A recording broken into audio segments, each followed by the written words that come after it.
এবং সবচেয়ে ভয়ঙ্কর ব্যাপার হচ্ছে আপনি যখন কারোর উপর জুলুম করেন, ওই মাজলুম আর আল্লাহর মাঝখানে কোনো ফারাক থাকে না। আল্লাহ ওই ফারাকের পর্দা উঠায় নেয়। খবরদার, মজলুমের কান্না কখনো বৃথা যায় না। জীবনের কোনো না কোনো সময়ে এর প্রায়শ্চিত্ত আপনাকে করতে হবে। জীবনের কোনো না কোনো সময়ে এর প্রায়শ্চিত্ত করে আপনাকে মরতে হবে। এবং বিষ্ণু ইসলাম আরো ভয়ঙ্কর কথা বলেছেন। তিনি বলেছেন, মান যালামা কিদা শিবরিন মিনাল আরদি তুবিকাহু মিন সাবঈ আরাদিন। কেউ যদি জুলুম করে তার ভাইয়ের 1 বিঘত পরিমাণ জমিন খায়। 1 বিঘত চেনেন তো? এই যে আমার এই আঙ্গুল থেকে এই আঙ্গুলটা, এটা টান টান করলে যতটুকু জায়গা, এটা বলে 1 বিঘত। শিবর আরবিতে বলে শিবর। হ্যাঁ, মান যালামা কিদা শিবর, বিষ্ণু বলেন এই 1 শিবর 1 বিঘত জমি যদি কেউ অন্যায় ভাবে জুলুম করে তার ভাইয়ের কাছ থেকে খায়, কিয়ামতের দিন তুবিকা আলাইহি সাবউ আরাদিন, এই 7 জমিনকে আল্লাহ তাআলা তার ঘাড়ে চাপাবে। খা এবার, খা। অন্যের জমি খাওয়ার এত শখ ছিল, এবার 7 জমিন ঘাড়ে কর। কিয়ামতের ময়দানে আপনার দেহটার বিশাল আকৃতির করা হবে, এই 7 জমিনকে আপনার কাঁধে তুলে দেওয়া হবে। এজন্য আমরা অন্যের রাইটস, অধিকার যেন নষ্ট না করি, কারো উপর যেন জুলুম না করি, কোনোভাবেই না। আমরা নানাভাবে এই জুলুমটা করি। আমরা প্রায় দাদার সম্পত্তি থেকে ফুফুদেরকে বঞ্চিত করি, বাবার সম্পদ থেকে বোনদেরকে বঞ্চিত করি। হ্যাঁ, নিজের ভাই আরেক ভাইকে, আপন ভাই ভাইকে বঞ্চিত করে, জুলুম করে। এরকম দৃশ্যপট আমাদের সমাজে আছে না নাই বলেন তো? কিয়ামতের দিন আল্লাহর সুপ্রিম কোর্টের কাঠগড়ায় হিসেব দিতে হবে। আর এই জালেমদেরকে আল্লাহ তাআলা পছন্দ করেন না। আল্লাহ তাআলা বলছেন, ফাআম্মাল্লাযীনা কাফারু ফাউআযিবুহুম আযাবান শাদীদান ফিদ দুনিয়া ওয়াল আখিরা ওয়া লাহুম মিন নাসিরিন। যারা দুনিয়াতে কুফরি করবে, কঠিন শাস্তি দুনিয়াতেও আখিরাতেও।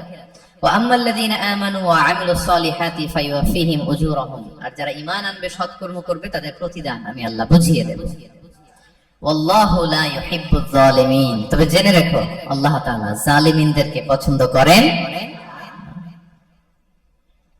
তাহলে 2 নম্বরে পাওয়া গেল কাদেরকে পছন্দ করে না? আপনি যদি কারোর প্রতি জুলুম করেন, তাহলে আপনি জালেম, সে হচ্ছে মাজলুম। সে কি? মাজলুম। মজলুম আপনারে ক্ষমা না করলে আল্লাহ তাআলা আপনারে ক্ষমা করবে না।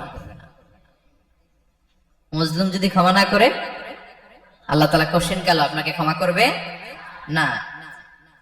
এজন্য জুলুম যেন আমরা কখনো না করি প্রিয় ভাইরা। জুলুম শুধু আল্লাহ তাআলা আমাদের উপরই হারাম করেন, আল্লাহ নিজের উপর হারাম করছে। জুলুম শুধু আমাদের জন্যই হারাম না, আল্লাহর জন্য হারাম। আল্লাহ তাআলা বলেন হাদিসে কুদসিতে, ইয়া ইবাদি, হে আমার বান্দারা, ইন্নী হারামতু যুলমা আলা নাফসি, আমি জুলুমকে আমি আল্লাহ নিজের উপর হারাম করেছি। ওয়া জাআলতুহু বাইনাকুম মুহাররামা, এবং এই জুলুমকে তোমাদের উপর হারাম করেছি। ফালা তাযালামু, তোমরা একে অপরের উপর জুলুম করো না। জুলুম শুধু আমাদের উপরই হারাম না, আল্লাহ নিজের উপর হারাম করেছেন। তাহলে জুলুমের সাথে কি মুমিনের কোনো সম্পর্ক থাকতে পারে?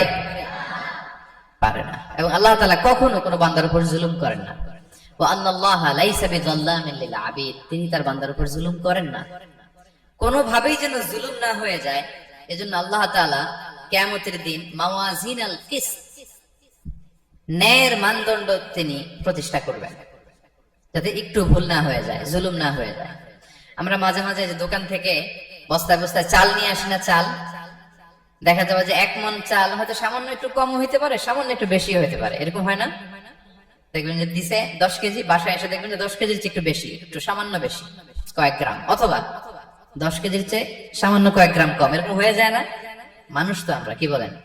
কিন্তু আল্লাহর নিক্তি পাল্লায়, মিজানের পাল্লায় এরকম হবে নাকি? হবে? হবে? আল্লাহ বলে না, মাওয়াজিনাল কিসত, ন্যায়ের মানদণ্ড সেটা। ফামাইয়া আমাল মিসকালা যাররাতিন খায়রান ইয়ারা, যাররা পরিমাণ ভালো করেছো তো সেটাও ওজন দেয়া যায় ওই পাল্লায়। সুবহানাল্লাহ পড়বেন না? ওমাইয়া আমাল মিসকালা যাররাতিন শাররান ইয়ারা, অনুপরিমাণ খারাপ করেছো সেটাও ওজন দেয়া যায়। কারণ ওয়া আন্নাল্লাহা লাইসা বিযাল্লামিন লিল আবিদ, তিনি বান্দার উপর জুলুম করেন না। তিনি এমন পাল্লা দিয়েছে যাতে জুলুম না হয়। আমাদেরটাই ভুল হয়ে যেতে পারে, ওনারটাতে ভুল হলে চলবে না, কেউ জিতে যাবে, ঠকে যাবে। কি বলেন? জাররা কাকে বলে? জাররা, জাররা মানে এত ছোট জিনিস, এত ক্ষুদ্র জিনিস যেটা খালি চোখে দেখা যায় না। বাংলাদেশের উদাহরণ দিলে বুঝতে পারবেন ভালো। বাংলাদেশের শীতের সিজনের কথা মনে আছে আপনাদের? না মালয়েশিয়া এসে সব খাই ফেলাইছেন?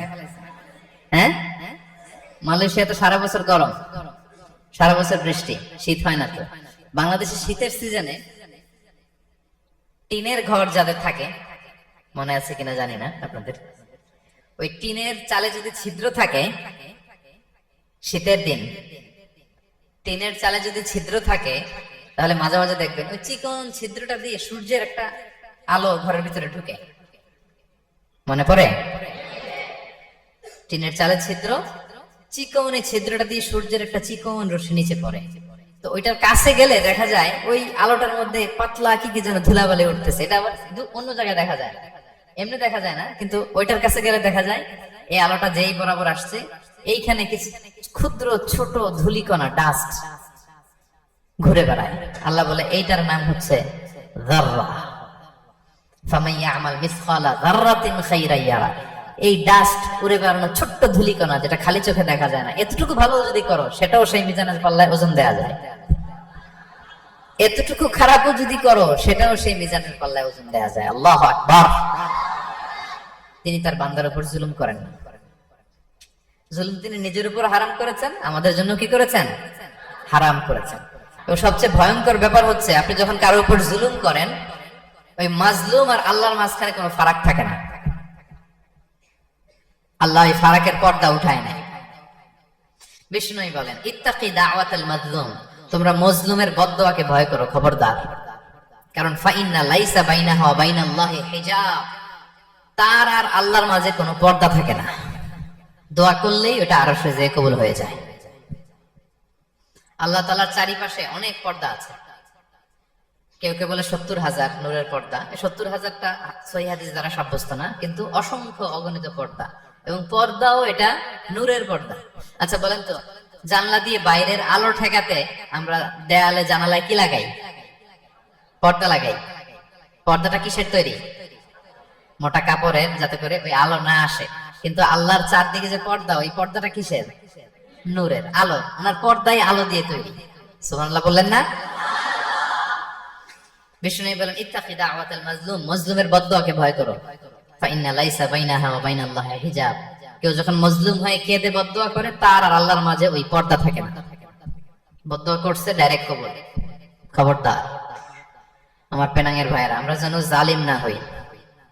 In it's any form, operation in it's any form, যেই কোনো ভাবে, যেই কোনো ক্ষেত্রে, যেই কোনো ধরনের হইতে পারে জুলুম। কাউকে আপনি ছোট্ট কোনো কাজে ঠকালেন, বন্টন নীতিতে ঠকালেন, হ্যাঁ, জমি মেরে দিয়ে ঠকালেন, আমানত মেরে দিয়ে ঠকালেন, ইন ইটস এনি ফর্ম যদি জুলুম করে থাকেন, খবরদার। মজলুমের কান্না কখনো বৃথা যায় না। মজলুমের কান্না কখনো বৃথা যায় না। জীবনের কোনো না কোনো সময়ে এর প্রায়শ্চিত্ত আপনাকে করতে হবে। জীবনের কোনো না কোনো সময়ে এর প্রায়শ্চিত্ত করে আপনাকে মরতে হবে। তাহলে কোন বিশ্বাসী কি জালিম হতে পারে? কারণ ইন্নাল্লাহা লা ইউহিব্বুল যালিমিন, আল্লাহ তাআলা জালিমদেরকে পছন্দ করেন না। তাহলে জুলুমের সাথে আমাদের কোনো সম্পর্ক আছে? হ্যাঁ, কোনো সম্পর্ক আছে?